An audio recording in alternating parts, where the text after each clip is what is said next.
Good morning, folks. This is Patrick, and I have had the Jeep for maybe 2 weeks now, and I'm continuing to go through it to see what needs to be fixed, maintained, repaired, replaced. You know the deal. If you buy a used vehicle, you have to expect to put some more money into it, and some of the things I expected, some I did not. But I'm taking it one day at a time, trying to go through it slowly. Today, I will be checking the canvas, the doors, zippers, I guess all the fastening and locking and closing stuff on it. So far, I have already noticed that some of the bolts are missing for the doors, the door hinges. All right, I thought I had one right here with me. I'll show you what I'm talking about in a minute. So I will have to order some of those. And let me take two. Let me go ahead and get a before shot because I'm about to remove these doors.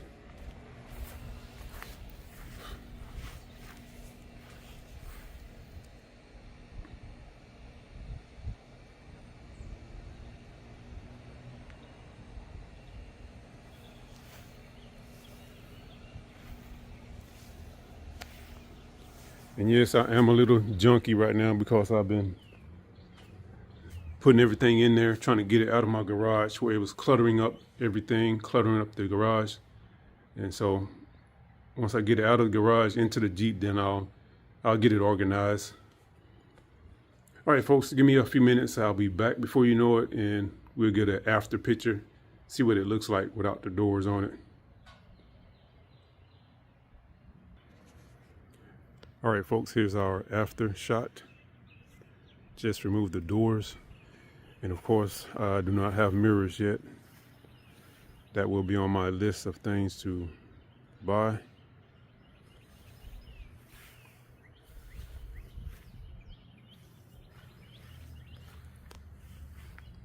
Now those screws or bolts or nuts I was talking about before, those actually go here, and I'm going to show you that on the door that's sitting in my garage right now. Hold on.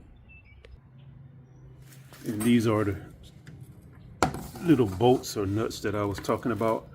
I'm missing 3 of these.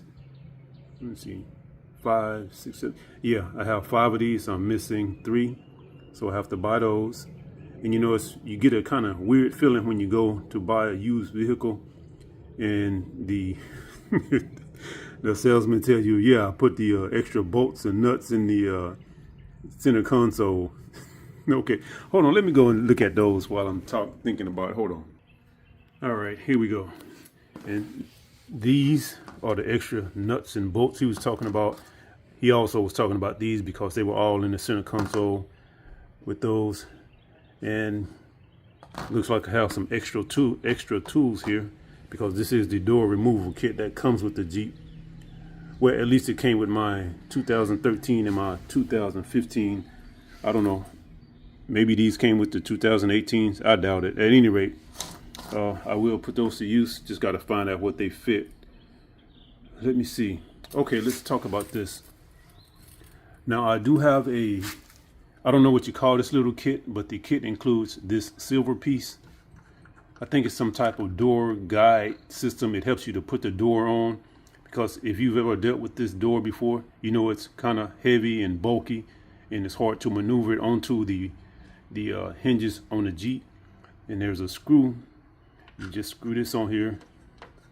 And since this has a rounded tip, it's easier to guide this onto the Jeep right here. Now this piece is also part of the kit, and I plan on replacing, hold on, let me show you what I'm talking about, but these go onto the Jeep itself. Hold on. These pieces actually go into this right here. I'll have to remove the old ones. That looks like metal. Don't know why that's metal. Okay, I don't remember this being metal on my 2015. Maybe it was and I just didn't pay attention. At any rate, I'm going to try to remove the old ones and replace them with these here. All right, folks, and I'm about to wrap up this episode. I've checked my doors, the zipper. Oh, I forgot. I have to check the zippers on those side windows in the back. Now, I do know that there's a problem with the rear window zipper. There's two zippers on that rear window. The one on the left side is kind of stubborn, doesn't want to move. Maybe I can just put some silicone on it. Maybe it'll fix the problem.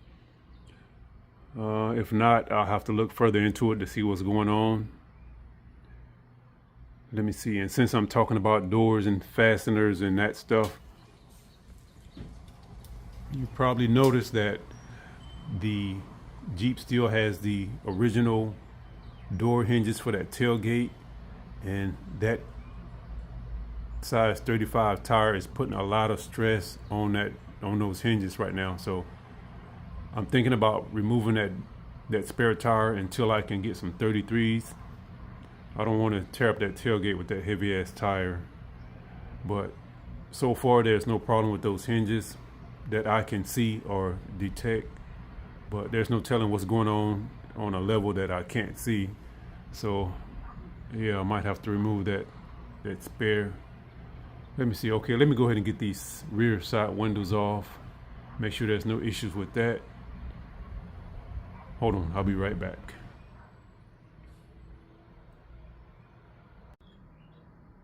All right, folks, this is the lube that I use on my zippers. And the one I'm talking about is the dry lube. I was going to use this because I already had this on hand, but after doing some research, I found out that it's best to use dry lube for certain things. So I use dry lube on the zippers for the rear window, and I also use it on my locks. Let me see, what else? That's it. Well, the silicone, I guess it's the wet silicone or regular silicone, is prone to attracting dust. So if you're trying to lubricate something to make it easier to open or whatever, I guess it wouldn't help. I guess you don't want a lot of dirt building up on it. So that's why it's best to use the dry on some things. All right, folks, that's it for this. Be back with more.